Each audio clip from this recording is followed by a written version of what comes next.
Masih bersama saya Bu Vivin dalam pelajaran Prakarya kelas 7. Materi kita kali ini adalah tentang budidaya tanaman obat. Tahu nggak sih, tanaman obat dapat tumbuh dengan baik loh di seluruh wilayah Indonesia.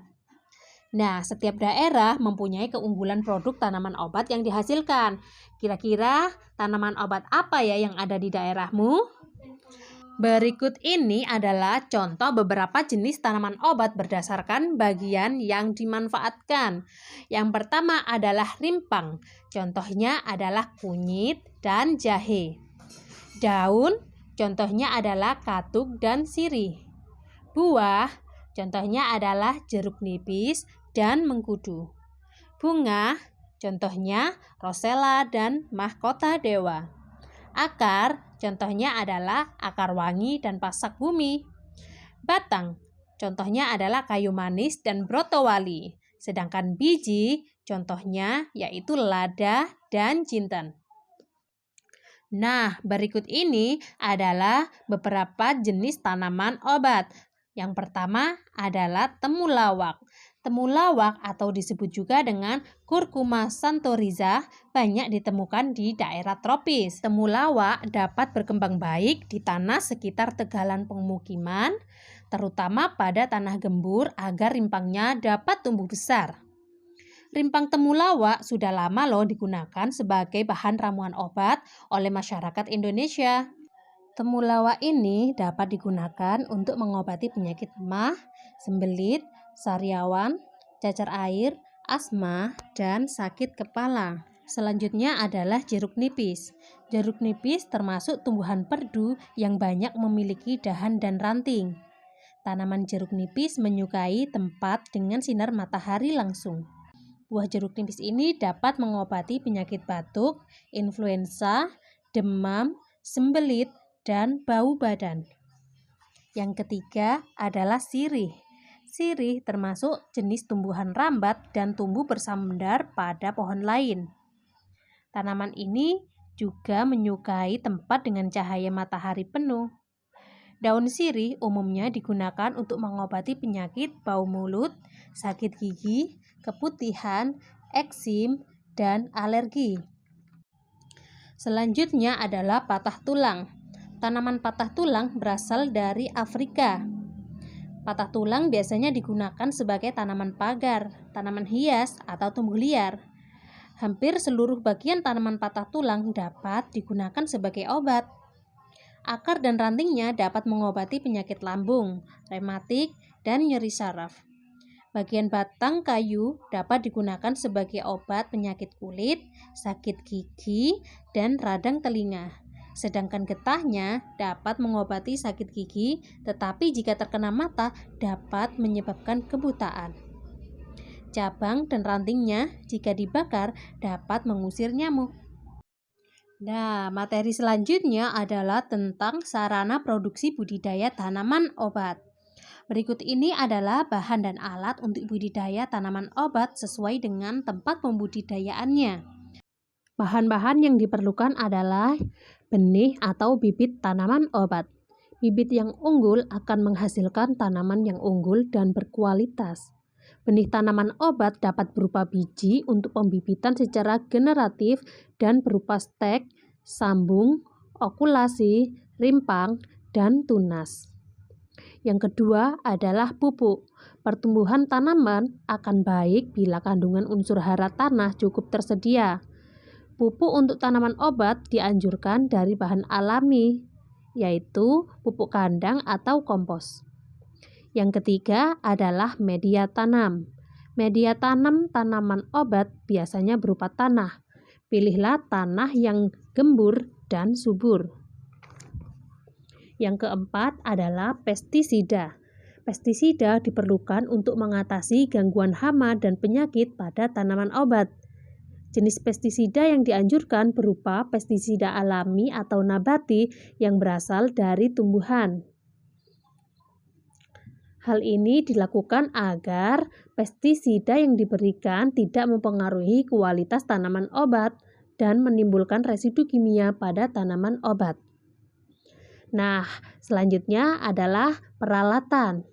Nah, apabila kalian menanam di kebun atau pekarangan, peralatan yang kalian perlukan adalah cangkul untuk membuat bedengan, garpu untuk menggemburkan tanah, koret untuk membersihkan gulma, gembor untuk menyiram tanaman. Dan apabila kalian menanam di lahan yang terbatas, maka yang diperlukan adalah polybag pot atau wadah dari limbah botol mineral, sekop untuk memasukkan media tanam ke dalam wadah, dan cangkul. Berikut ini adalah beberapa hal yang perlu diperhatikan dalam budidaya tanaman obat agar memperoleh hasil yang maksimal. Yang pertama adalah pembibitan. Perbanyakan bibit dapat dilakukan dengan cara vegetatif dan generatif. Yang pertama, perbanyakan generatif tanaman dilakukan dengan biji. Biji dapat disemai di polybag atau bak persemaian. Tanaman obat yang dapat diperbanyak dengan biji adalah kayu manis, belimbing wuluh, dan cengkeh. Yang kedua adalah perbanyakan vegetatif. Keuntungan memperbanyak tanaman dengan cara vegetatif adalah dapat memperoleh hasil yang sama dengan tanaman induk dan membutuhkan waktu produksi yang lebih singkat. Perbanyakan secara vegetatif dapat dilakukan secara alami dan buatan. Vegetatif alami dilakukan dengan tunas, rizom, geragih, tunas, umbi batang, dan umbi lapis.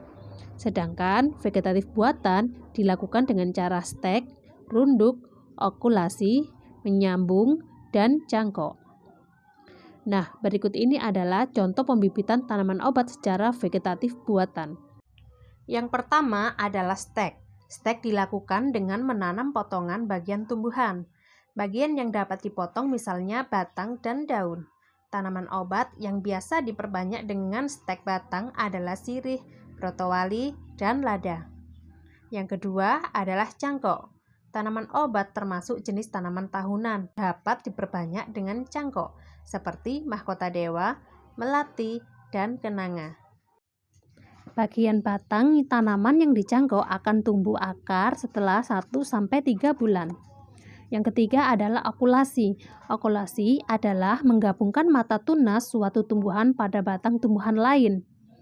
Teknik ini biasa digunakan untuk memperbanyakkan tanaman obat tahunan seperti kayu manis, pala, dan belimbing wuluh. Tahap yang kedua adalah pengolahan tanah. Kondisi tanah yang gembur penting untuk pertumbuhan tanaman obat, khususnya untuk perkembangan rimpang pada tanaman temu-temuan. Tahap yang ketiga adalah penanaman. Lubang dan alur tanam dibuat pada bedengan. Jarak lubang tanah disesuaikan dengan kondisi tanah dan jenis tanaman. Saat penggalian lubang tanam, sebaiknya tanah galian tersebut dicampur dengan pupuk kandang atau kompos.